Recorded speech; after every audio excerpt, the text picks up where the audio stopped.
Now, I don't know if you heard this, but the president of Slovenia was invited by President William Samoei Ruto to come to Africa and talk to Africans about unification of Africans. Such a fascinating, interesting speech that she gave, and it's such an ironical thing that William Ruto himself, who we know who he is now, we know who he is for what he is. He invited this female president from Slovenia. She gave a powerful speech urging Black people, Black leaders to work together and to come together. And she envisioned a growing Africa from today henceforth to the maybe I think 30 years to come. Africa will be so much developed, just like Singapore did. The economy of most African countries was better and magnificent than the economy of Singapore and Malaysia during the colonial times. But since the colonialists left, the economy has reversed. The one in Malaysia and Singapore has gone up, while the African one has gone down. And this we eagerly and we highly and we adamantly, we blame it on the African leaders. So it's such a good thing to see a visitor come and remind you of who you are, what you need to do, and why it's important. Let's listen to the lady. I shall get back by the end of the video, where I shall also have a deeper critical analysis. Welcome, Madam President.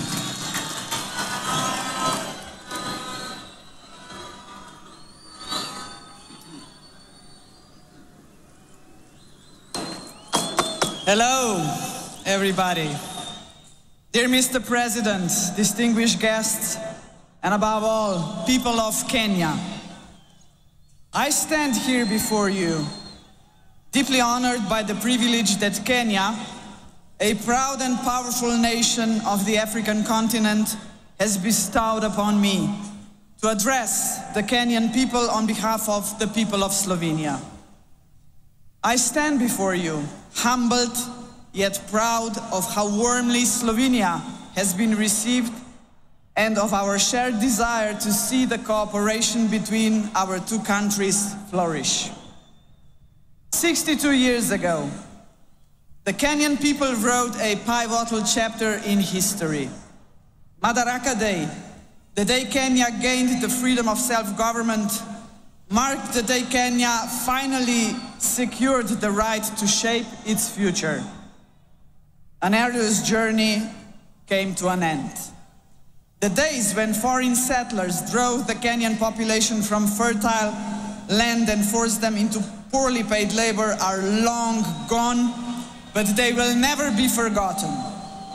For the struggle for the independence was anything but easy, and it came at a heavy cost.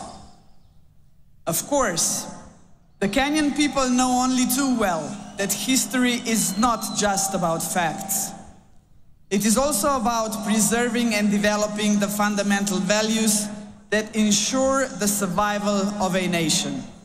Values that strengthen its identity and, above all, its unity. Jomo Kenyatta, the man who led Kenya to independence, recognized this. He also knew that Kenya's unity alone would not be enough to secure a bright future of Africa. Africa must also unite. A strong Africa, ladies and gentlemen, means a strong Kenya. In this context, we must recall another milestone anniversary. The year 1945 not only marked the end of the Second World War. That year, 80 years ago, the Pan-African Federation was created. The founders of the Federation, including Jomo Kenyatta, sent a clear message to the world. 700 million people living under colonial rule and without rights had had enough. They demanded their place under the sun. One by one, the former colonies became sovereign and independent states, but the idea of African unity never faded, least of all in Kenya. What better proof of this vision than the most important project in African history to date, the creation of the African Continental Free Trade Area in 2018. Kenya was among the first countries to ratify the founding treaty. Mr. President, ladies and gentlemen, the lessons of the past shape our vision of the future. In the 1960s, the world experienced a wave of decolonization. Yet in many ways, colonialism, and if I may say so, a condescending attitude towards the newly independent states did not just cease to exist, but there was a way to build self-confidence and assert oneself on the world stage. My generation, ladies and gentlemen, grew up in former Yugoslavia.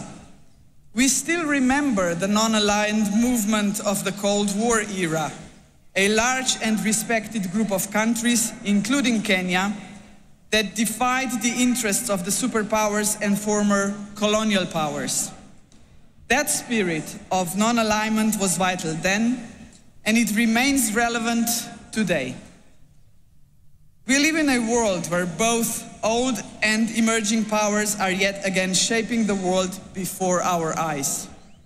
All the rest of us, the smaller countries, must not just passively observe these developments.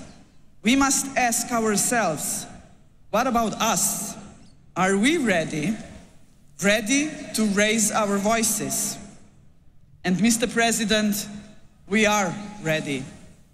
Both our countries are preparing for the future, and we have chosen the right path. Sustainable economic growth, protection of rich biodiversity, a strong will to keep pace with rapid scientific development, a commitment to multilateralism, to international cooperation and tackling common problems. These are the values that unite us. As you know, Slovenia is currently serving as a non-permanent member of the United Nations Security Council. Our diplomats take their role seriously and responsibly. They speak out whenever injustice is done to people all over the world, whenever innocent lives are lost. Kenya, too, brings a rich, in many ways unparalleled experience in multilateralism.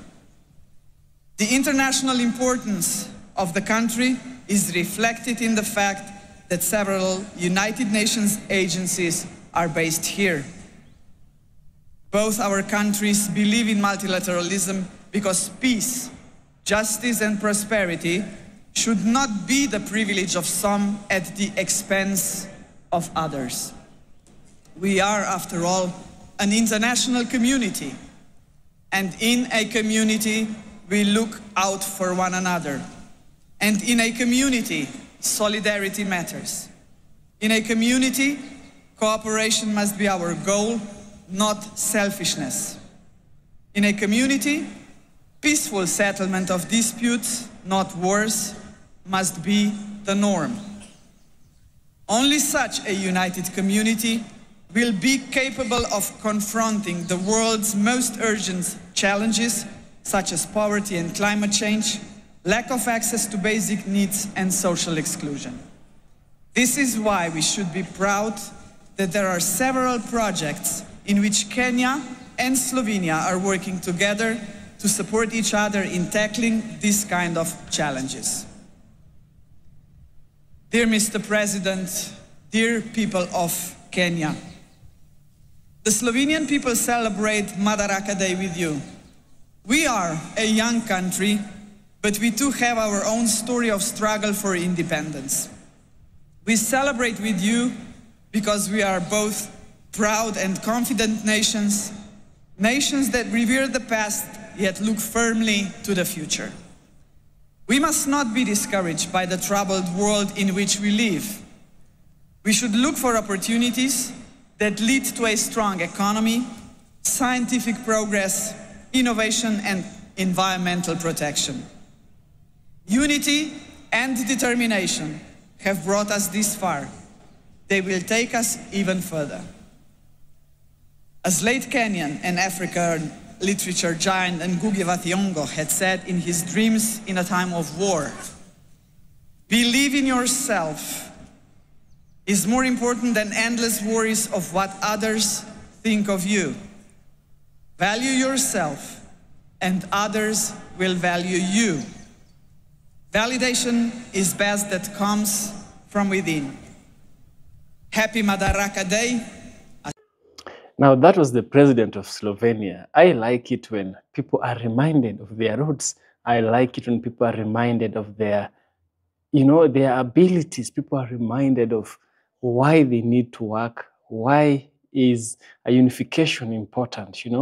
Africa's unification might be terrifying to other people, but to ourselves, it's the best. And that's why we have presidents such as Ibrahim Traore working so hard to ensure unification of Africa and Africans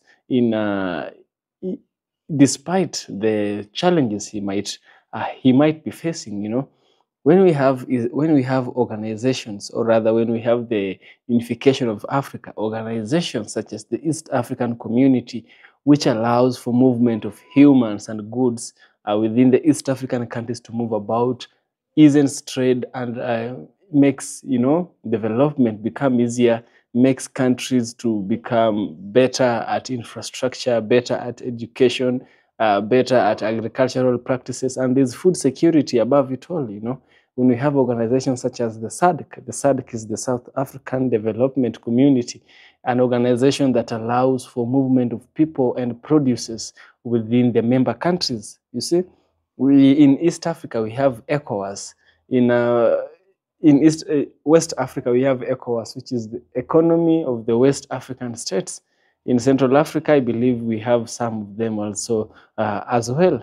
Now, these organizations are key to the growth of Africa, and these organizations are a symbol of the unification of Africa.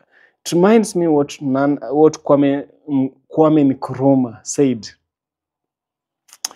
He and Haile Selassie, together with Muammar Gaddafi, envisioned a single Africa whereby we would use one currency, a single Africa where trade will be leveled. We wouldn't be having you pay high taxes on this border post, the next border post you pay nothing, and the next border post you are extorted. That one wouldn't be there when we have a one Africa. And I think this specific president, she's done well. She's done a nice job speaking on the behalf of the Africans who are really, really in need of the unification of Africa. Because in Europe, movement is very easy. It's not like here in Africa. Yes, I really like what she did. And if you also like what I did by showing you this, subscribe. I'll surely appreciate. See you in the next one.